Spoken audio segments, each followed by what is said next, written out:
The Week with Robert Robinson.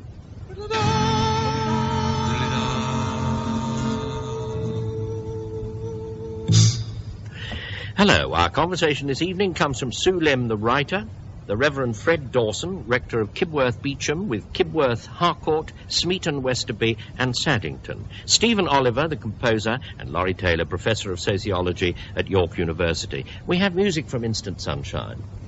I was claiming that Middlesex was the least folklorique of all the counties, and that you couldn't really imagine a Brentford and Hanwell horn dance. But Keith Holland of West Ealing, now that I ask myself, is Ealing in Middlesex? The trouble is almost anywhere could be in Middlesex. It may be, I don't know. Anyway, Mr. Holland says there's a pamphlet of 1609 describing the dances of the day, in which Middlesex men are commended for having, quote, light heels and nimble, and for cutting capers or tricks. And what about the Mill Hill Mummers play, says Mr. Holland? And more than that, have I never heard of Uxbridge cake? I can somehow see my friend Arthur Marshall serving it at Myrtle Bank and saying, could you manage another slice of Uxbridge cake? But what a vein the underground wool poem opened. I quoted one of those rhyming ads from the Tube of long ago, 1950s I think it was, last week, and many more have now arrived. Jeanette Tisdall of Windlesham says it's the same effect as cheap music. You just can't get the jingle out of your head. And quote straight off, never having thought of it, she says, for 30 years, be careful with your Celanese and always use a cool iron, please. You should not pin where you should sew, thinking, oh, it doesn't show. Always take the greatest care of your lovely underwear.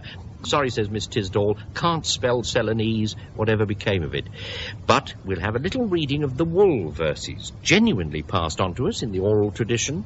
Now, would you like to read the one, Sue, sent by Phyllis Checkley of Southwest London? 1, 2, 3, go. When Louis XV of wayward ways held forth at midnight in the maze, Du Barry, bored to suffocation, at least maintained her circulation. Though nightly trapped in grove or grotto, she caught no chills. She had a motto, a simple faith, a working rule. There is no substitute for wool. Great. Fred, you have one from Dr. Raymond Skinner of Crediton. Quo vadis, said the palace guard. Upstairs, yelled Nero, running hard. My wardrobe must be saved tonight before the looters hove in sight. The blaze is cosy now, said Nero, but mercury returns to zero. And when the nights are long and cool, there is no substitute for wool. And we have Mrs. Henneberry from Thames Ditton, and she recalls the one that Laurie was so eager to read. There it is, Laurie. When Jonah, deep inside the whale, seemed healthy, hearty, even hale, the whale said, visibly annoyed, why aren't you cold in that damp void? Quoth Jonah with a careless shrug, my woolly gown keeps me quite snug. The whale, impressed, told all his school, there is no substitute for wool. Oh, wonderful. J.W. Wright of Crayford sends us this one. Stephen, would you oblige? Our lexicon is finished now, said Dr. Johnson, but I vow that its entry wool is not our best. The hair of sheep, how ill expressed, for wool's the precious stuff of life. It warms our bed, it decks our wife. Be pleased to add, and under rule, there is no substitute for wool. And we conclude with Phyllis Hoffman's Henry V at Agincourt, outnumbered 5 to 1, we're taught, licked the French with English bowmen, woolen-clad like country yeomen. The Frenchmen, floundering through the bogs, were hampered by their iron togs and perished, proving once again that rien ne remplace la laine. I promised not to do those French accents, didn't I, a week or two back? Anyway, we come to Stephen now because we're ready to the major news item of the week, as you remember. Man quenches riot on aeroplane by playing trumpet. And Stephen, at first sight, it might seem a blast or two on a trumpet could incite a riot rather than soothe it. Surely new light on the instrument, isn't it? Yes, it is a bit. I mean, the idea of the trumpets having soothing qualities is rather analogous to hearing of someone being pacified by a punch to the throat. But then trumpets do seem to set off odd reactions. Horses, indeed, we are instructed by the Book of Job, when among trumpets, tend to go ha-ha, which is not an impulse I've ever felt. Indeed, rather than the trumpet taming us, isn't it rather that we have an impulse to tame the trumpet? You only have to think of the sweetness and expressiveness of tone that colliery brass bands get out of analogous instruments to see what I mean. It's the sound of these bands, after all, which has fed the advertising industry with images wholly nostalgic, so that the instrument which shattered the walls of Jericho is now conceived as the natural concomitant of brown bread. But I don't think we want to get the point of this incident wrong. It wasn't the fact that someone playing a trumpet that calmed people down. It was the idea of anyone doing anything remarkable at all in an aeroplane. I dare say the gentleman would have got the same effect if he'd juggled a couple of oranges or walked up the aisle on his hands. Curiously, Mozart had the same experience as this man. He was waiting at the customs of what I suppose was the 18th century equivalent of Vienna airport, and being a child of 6 and rather bored, he took out the violin and played a little minuet. Tiresome little fellow. That he was immediately waved through is a fact susceptible of various explanations, not grade 3 at the time. Not least the possibility that the customs officer simply very much wanted the noise to stop.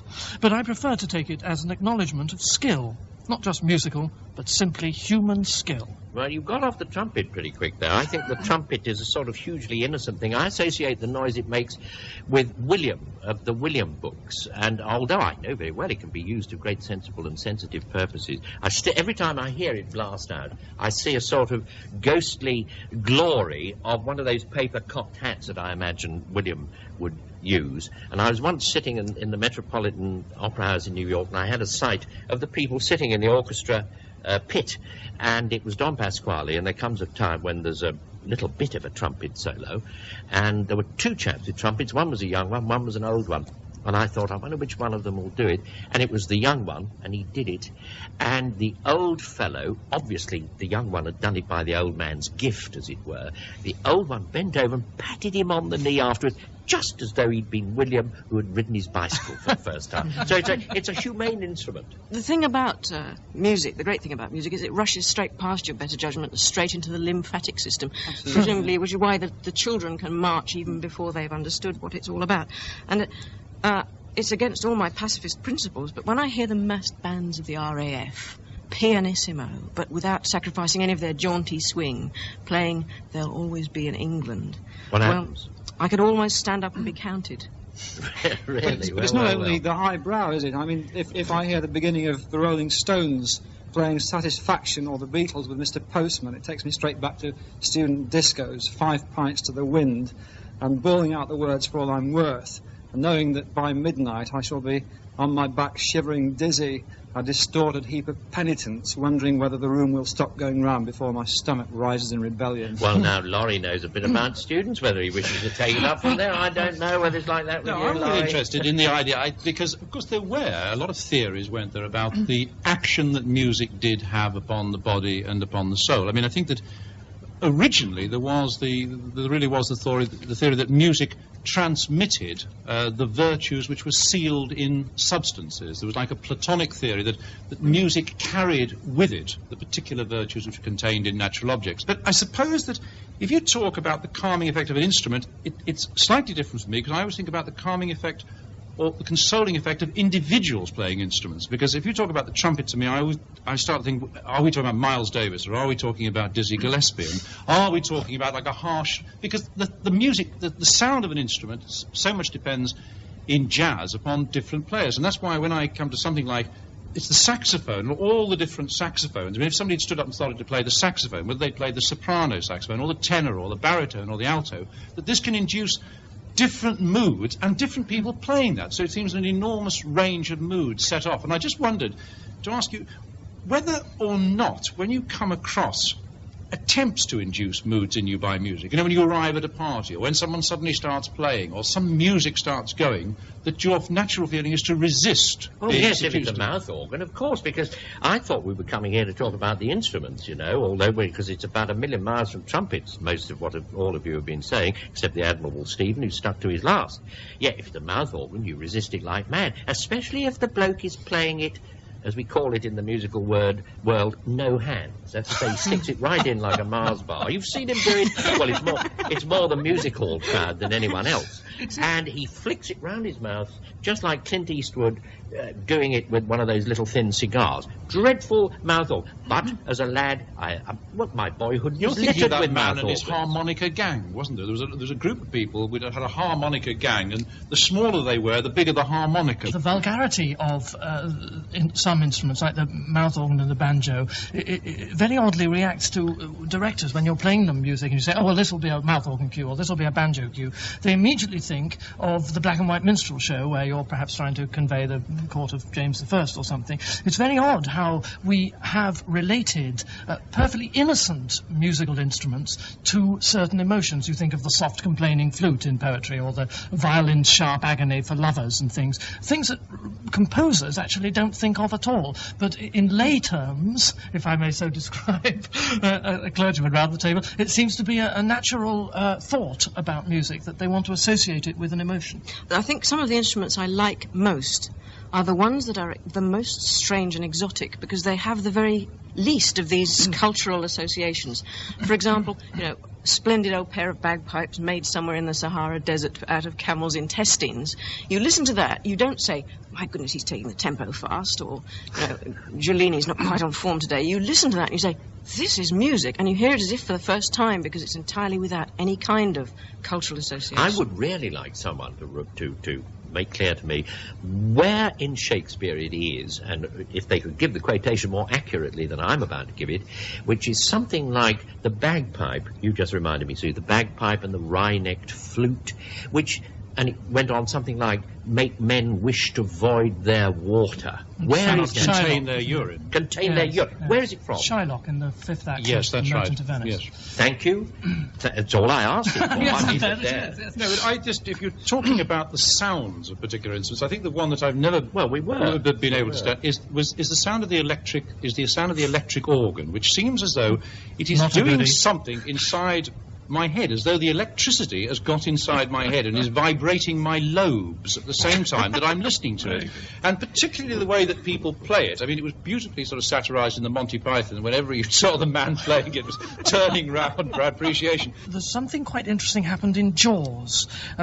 Spielberg wanted the irony of the shark existence in this beautiful beach to be pointed up by having a little piano piece, a little Satie sort of piano piece. And John Williams, the composer, said, no, this is a pirate movie. We've got to go for the big one here. And he consequently produced that double bass and trombone noise that we all knew was there to frighten us. Now, surely the effect of music there, it works because we all recognise the impulse that has made the composer put it there. In other words, it's not foreign to our culture. Surely one of the strange things about Zulu chants or some Chinese music is that we can't translate it into our own cultural terms. We don't know why they are playing what they're playing. That's why we often want to put a bag over their heads and bundle them into the nearest broom cupboard, isn't it? I mean, Indian ragas. The voice of the Philistine spoke to me there, I don't Stephen, think it does. but it has to be heard. It's precisely not the voice of the Philistine. That's what I'm saying, Bob. I think it's the voice of the highly cultured, if perhaps narrowly so.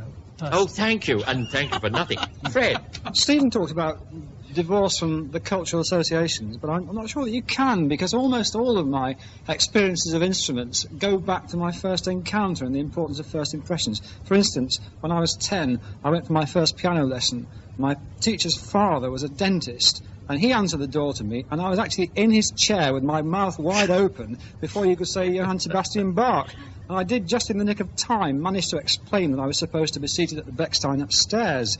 And at 14, I took a school trombone home. It came apart in my hands, I put the slide back in the wrong way round. It jammed. It had to be taken to the local Nestle factory to be sawn apart by the father of our star trombonist, who is now a principal with the BBC Symphony Orchestra. You're an adventurer, Fred. You're an adventurer. There's a splendid instrument. I mean, I would think also the way in which people who play particular instruments have certain sorts of lives as a result of being stuck with that. I mean, a trombonist, it always seems to me, whenever I see them in sort of jazz bands, I feel rather sorry for them, because I know that only the drummer will come off worse in terms of appealing to the women in the audience, because, of course, the drummer is always left behind to pack up his kit, and so therefore everybody has gone off and had a good time and is in the bar while he's still packing. But the trombonist, which is such crass sort of phallic imagery compared to the sort of saxophone, that poor trombone is standing there. What I love is when an instrument, it's as though, perhaps because I stood too much in awe of music and instruments and musicians, when I love to hear musicians describing what the sounds of badly played instruments are. My favourite two descriptions are someone talking about a drum solo sounding like someone falling down the stairs, you know, but the other one that I loved was the sound of the string bass, which when played sounded like someone kicking a suitcase. It's a perfect description. No one has yet said why it is that the solo violin is basically so offensive, and you probably remember a year or two ago who was it? Jack Jones, yes, the union leader, Jack Jones. Not the singer. No. Well, I don't know. I have often had the theory that they are one and the same. However, Jack Jones at that time was pretending to be the leader of this union, and they got into some kind of trouble.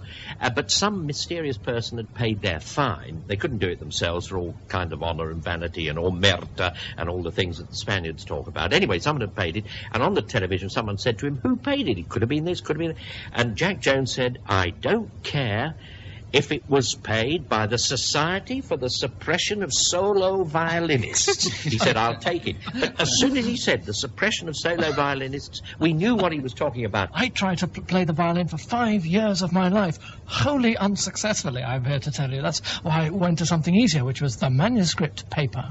But it combines a high individual talent with communism, with four people actually working together without even looking at each other. That's what's moving and exciting. It's wonderful to see such four people exclusively at work. Well, I mean, yes, exclusively at work. Laurie, I wonder if we could just get back to trumpets when you two, I know how you mutually sort of like feed each other's musical pretensions. I want to get back I want to get back to, because the trumpet, there was always the idea with the trumpet that someone was going to be able to reach a note which was so high that we would have liftoff, that almost the whole of the audience would go sort of soaring up through the roof of the auditorium.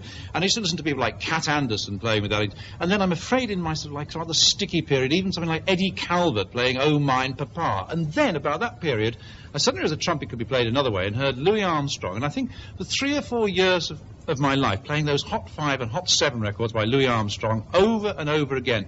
And I used to get under the blanket at night and just make that little sound. It was something like det det det det det det det. And that little tiny compressed quiet trumpet note was just sort of like a benediction for me for so many years. A young lad under the blanket blowing a real trumpet. Oh, that would be something. Four people making music together. You know, when I was 14, I was the lead singer with the Trackside Boys skiffle group. And in 1958, we played at Sam Ramsden's dance hall in Derby. And in the middle of Gambling Man, my top string broke, and I shouted out, "Hey up, lads, what do I do?" And they cried out, "Play it on, you bugger, play on," they said.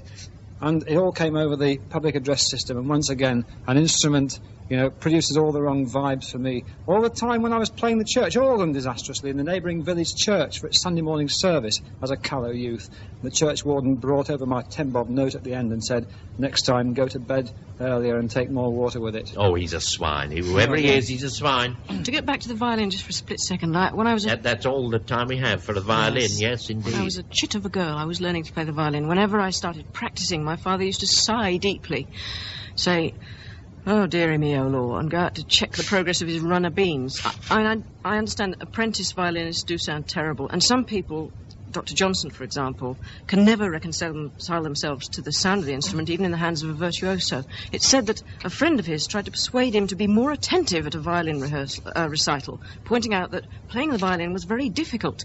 "Difficult, do you call it, sir?" replied the doctor. "I wish it were impossible." But enough. I thirst for music after this. My goodness, my palate drools. This is called It Happened in the Park. It happened in the park. He was conceived as it grew dark. One evening late in June, it was such a lovely moon, and the gates were closing soon, though the parky blew his whistle loud and long. They only heard the nightingale's sweet song, or was it just a stray dog's bark? But it happened in the park. It happened in the park. He was born there pink and stark. Labour came as quite a shock. His mother wandering round the block felt a jolt beneath her smock, but the keeper wouldn't let the midwife pass. He wouldn't let her cycle on the grass. The fellow had to call in the town clerk. But it happened in the park.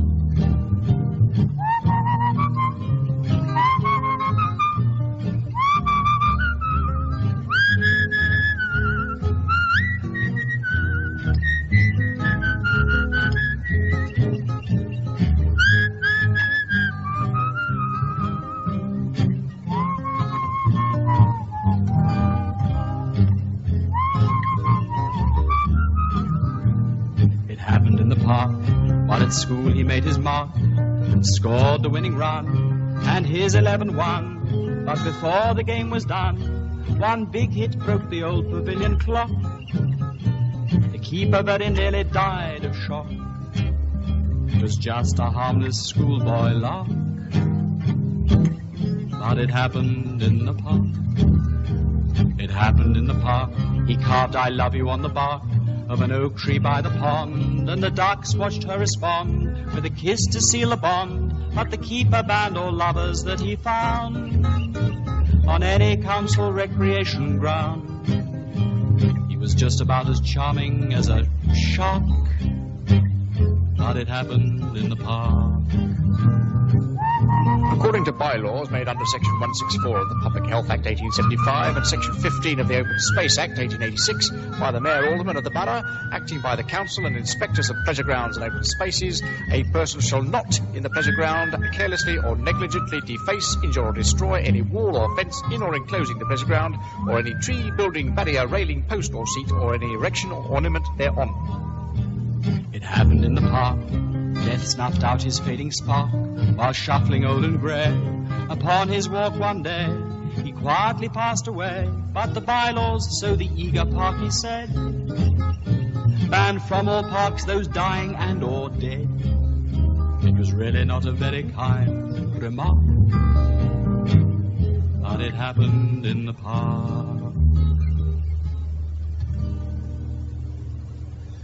And there we had our good friends singing It Happened in the Park, and I may say this, it gives me my cue, because I want to complain in the first instance about Hampstead Heath. I don't like the way Hampstead Heath is famous. Parks shouldn't give themselves airs. Hampstead Heath is always getting itself talked about. Employs a public relations man to make sure anyone found walking a dog there is either Michael Foot or Peggy Ashcroft. It's always in the paper.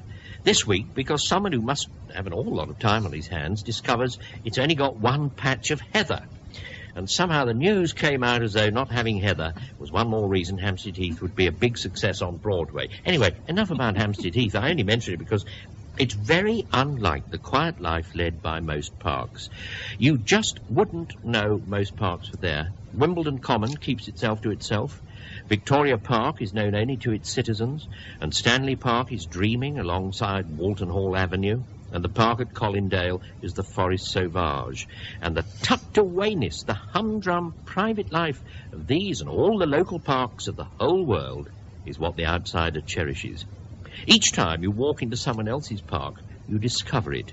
You walk into one of these odd-shaped patches of grass, trapped inside the asphalt and the avenues, left over from the primal scene, and there's a feeling you're entering a secret place. Or am I being unduly romantic?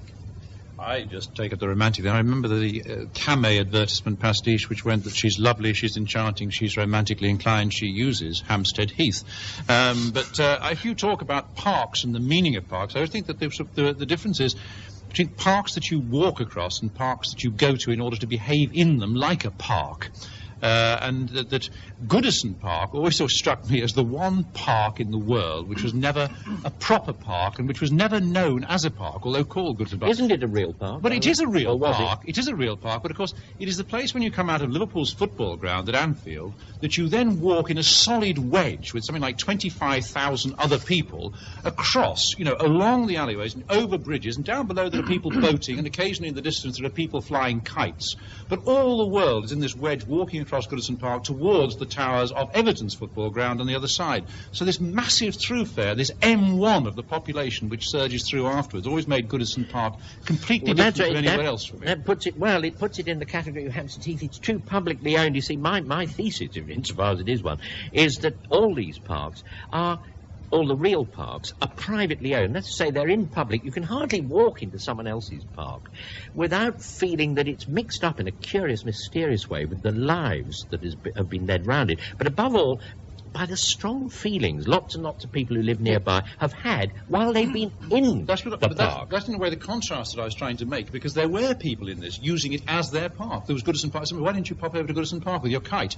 But, you know, the real purpose of the park was for this mass of humanity to go between football grounds. But you see, that's anti-parkness, because I do think public places where private people have had strong private feelings are more owned more privately than any private place might be. But then, perhaps I'm just being romantic. Well, when I was a child in the late 50s, I was a choir boy at St Paul's Cathedral, and then I thought that all cities were like London was then. In other words, buildings propped up and little delightful grottos and pathways between them, which were bomb sites. And in the invincibility of nature had already produced wildflowers and grasses in those places, and they were irresistible to small boys. But I take rather against nature in terms of... I don't think you're a real city dweller if you really approve of parks. I mean, I'm prepared to put up with the wild freedom of Kensington Gardens in a way, but I'm very happy to have had the Albert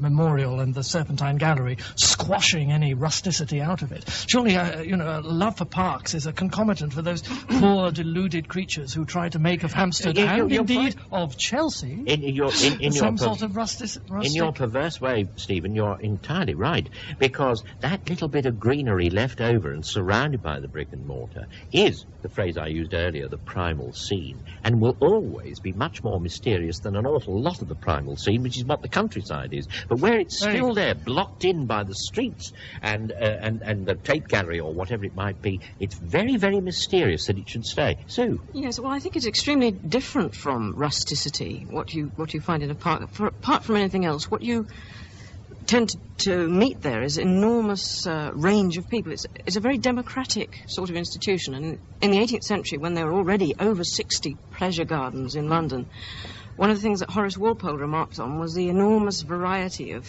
human beings. He said, you can't set your foot without treading on a Prince of Wales or a Duke of Cumberland. The company is universal, from His Grace of Grafton to the children of the Foundling Hospital, from My Lady Townsend to the kitten. And I mean, this is one of the delights of parks, but it's also one of the dangers.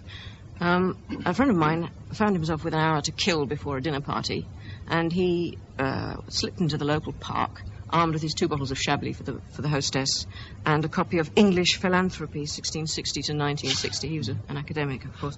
And encouraged by his reading matter, perhaps, he was a man with one leg approached him and began to tell him the tale of his life, how he'd fought in 2 world wars and given so much for his country. Well, the old soldier departed with 1 bottle of Chablis under his arm, and my friend went back to English Philanthropy for a few seconds when a woman with no legs at all rolled up. Yeah.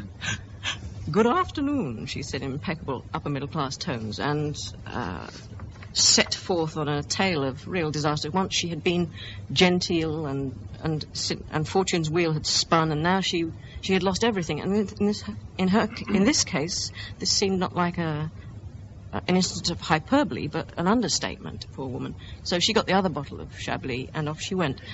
He got off lightly.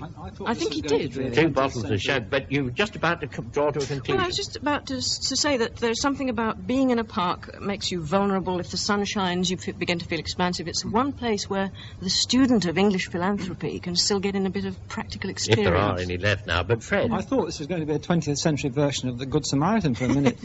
But no, I grew up in a small southwest Derbyshire town with one small civic park, quite pleasant in its way, but not on the scale of Hampstead Heath or Wimbledon Common.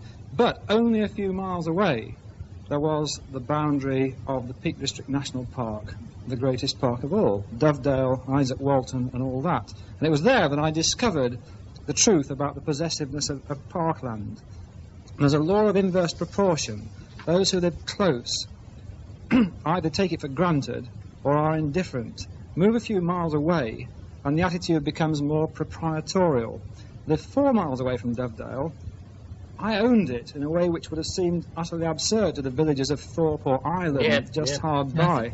And by extension, of course, the same thing would apply to those who live in Southwest 3 as regards Hampstead Heath. Well, there's two. Well, but Hampstead Heath, you see, the peculiar thing, I say that Hampstead Heath thinks it's a film star. I think, Hampstead Heath wants you to ask it for its autograph. And the curious thing is it rubs off on other people. It's so unlike other parks. But people from 5 miles away, this is slightly away, the contrary of what you were saying, people who live 5 miles away from Hampstead Heath think they're famous too. But they're also, and I don't think anybody's mentioned this yet, they're also the places where you feel that they have been self-consciously designed for you to enjoy yourself. I mean, there are all those different spaces lying alongside each other, rather like a theme park, and the person who represents the organising self-consciousness behind them, of course, is the park keeper, and the park keeper was always that demon figure, and somehow thwarting the park keeper, even leaving the park when the park closed at 7 o'clock, waiting till he moved, then climbing back over the fence for no other enjoyment than being in the park for a quarter of an hour after it was closed, was the very first beginnings of a sort of sense of anti-authoritarianism when you were young. And so the park they're not all organised. You see, the parks that I like are the ones that are obviously accidental. There's one in that Worcester Park, which I think just where H.G. Wells used to live, and I think in Anne Veronica he speaks of the station at Worcester Park, and it's not a million miles from where John Osborne was gnashing his infant milk teeth with rage, and suddenly, just between the houses, not very grand houses, there's a sort of pocket handkerchief. It's not a park, it's a graveyard. I would say it's scarcely 100 yards down and 50 yards across, and you had the sort, or at least I had the feeling, I discovered it. I don't live there, so I don't know. I discovered it. It's almost as though that place is probably harbouring the genius of a round and about, as though it could probably one day tell us a secret, as though it could tell you about Worcester Park long before they started painting themselves there with woad. Long before that. But here you said it's not a park. You've said it's not a park, though. It's a park.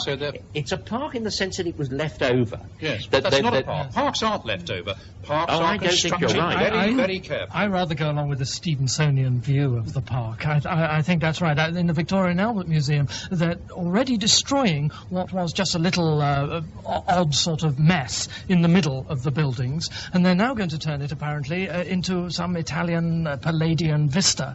Surely a fatal mistake. One of the things the English have given to the world is the concept of the Englischer Garten, the English garden, that odd little pretty kind of a wilderness, as someone describes it in Pride and Prejudice. And surely a thing that's very, very important, and it comes into your secretive idea that it's something that you think only you have found. There's one just behind Goodge Street Station, of all places in the world, a little passage no bigger, I think, than the 3 tables that we're sitting round put together, and yet it somehow belongs to each person. These are anti-parks. This is the antithesis. These are the true parks. These are the Platonic idea of park.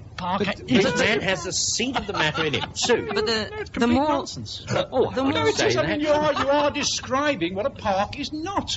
I mean, we are talking about parks. Parks are ordained. They are planned. Absolutely rubbish. They are as planned as the Cité Ouvrière of Round. I never heard anyone go. They are organised. When in fact they bring 21 million cartloads of dirt and lay it down in the middle of New York, and they plant 35 million trees in the place there. They lay down 26 different areas for 14 different ethnic groups. That is the height of planning and coordination. You romantic lot talking about these dirty little fields stuck behind Goodge Street and a bit of Worcester. That's nothing to do with parks. Well, yes, it is, because it's certainly Sue's turn, but I have to counter what you say. I mean, get a hot on the collar if you must. You're just describing one sort of park. Let me tell you about an accidental park. They have times of Indeed they do, and the best best sort of park is very hard to get into, as I found going out to a distant suburb to play golf. Now, actually, the golf course is a sort of park, but there were too many people there and they'd see me missing the ball, so I thought I won't do it. And I picked it up and thought I'd go for a walk. And I walked round the houses, rather grand 1930s villas. And on the top, a sort of hill, was a piece of scrubland, and I couldn't find the entrance. Finally did, slid between the houses, went up, and I might... Not a million miles from Surbiton, this. And I found a sort of wilderness, the size of a pocket handkerchief, but it was a wilderness. It had happened by accident. In the middle of it, there was an early 19th century white house in the shape of a tall tower. Who was signalling from the top of that tall house, or who still does, and to whom, I do not know. But such was the wilderness of it, that as I walked out, there was a lady walking a dog, and I actually raised my hat to her, and I said, "Good morning, it's a jolly nice day," and she said that back to me. And just as people do when they find themselves off their native heaths, and I may say, that can't have happened very often in Surbiton, yea, in Hinchley Wood, even. But that was a park. The fact that Central Park is a park, it doesn't mean that this isn't one. Sue, as I said before I started to give that monologue, it's your turn. It sounds to me as if you went to fairyland rather than Surbiton. But I think that whether the park is a sort of exquisite little version of the English garden as described by Stephen, or whether it's a massive empty space for us all to resonate in, as Laurie reckons, either way, I think that parks are not little bits of primeval swamp left over. They are made by the invisible maker. And in some senses, I think that our desire for parks represents a desire to get back to the Garden of Eden from which we were thrust by the original park keeper. Here. It's now Fred's go. Have a go, Fred. All right. Well, what I'm interested in is whether other people get in the way of enjoyment of parks. Because just going back again to the national park, the Peak District, I used to get incredibly possessive about it and find that other people actually got in the way. Well, that's really country, isn't it? I know it's called park. But well, yes, I know, but I mean, it's my bit of park, and, you know, you're a city Sure. I found that my perception worked like a projector, and the natural landscape was the screen, and my feelings of possession were the picture on the screen. And other people, if they had the gall to be there at all, were like ignorant teenagers holding up their hands in the line of vision and making rabbit shapes on the screen, or worse. Yeah, I have to draw the conversation briefly into an area which I'm sure that none of you gentlemen have ever experienced. It's what the female of the species has to put up with sometime. It's the serpent in the garden. It's what Jilly Cooper calls Gabardine swine, men in raincoats. A friend of mine who was playing Titania in Midsummer Night's Dream was cycling peacefully across a park in Cambridge. In full fig? I mean, dressed up as Titania? To rehearsal, but I see, muttering her lines over, no doubt. That might be a way of doing it, yes. And suddenly a man in a gabardine leapt up in the middle of the park and flagged her down. Now, she was reluctant to go whizzing past a fellow creature in distress. Might have been Oberon. Yes, We're absolutely. back to the Good Samaritan again now, is he? Yes. So she stopped, and he said, "If you show me your bust, I'll give you £5." Not for your fairy kingdom, she cried, leapt aboard her bike and cycled off. Now, I wonder what parks would be like without the Gabardine swine. I have a theory that parks may eventually disappear, because I think that even now they are being eaten up by Alaska geese. I think they're called Alaska geese. If you go into St James's Park or into Battersea Park, it is almost impossible to get near the water because there are squadrons, battalions of these ugly, horrible-looking birds that no one seems to cull at all, that come out of the water and advance upon you and peck your trousers, begin to tear at the benches. I've seen them going for the trees. I remember John Betchman, once it was said that after he went into Central Park, he came back and the publisher who was entertaining him said, "You're looking very, very white." He said, "There are people out there trying to kill the trees." He'd seen them doing karate on the trees and practicing it. The Alaskan geese of this country are doing that with the parks at the moment. There'll be none left. But Beware.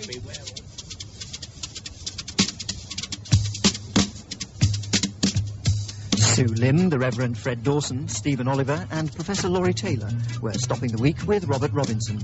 Instant Sunshine provided the musical interlude and the programme was produced by Michael Ember.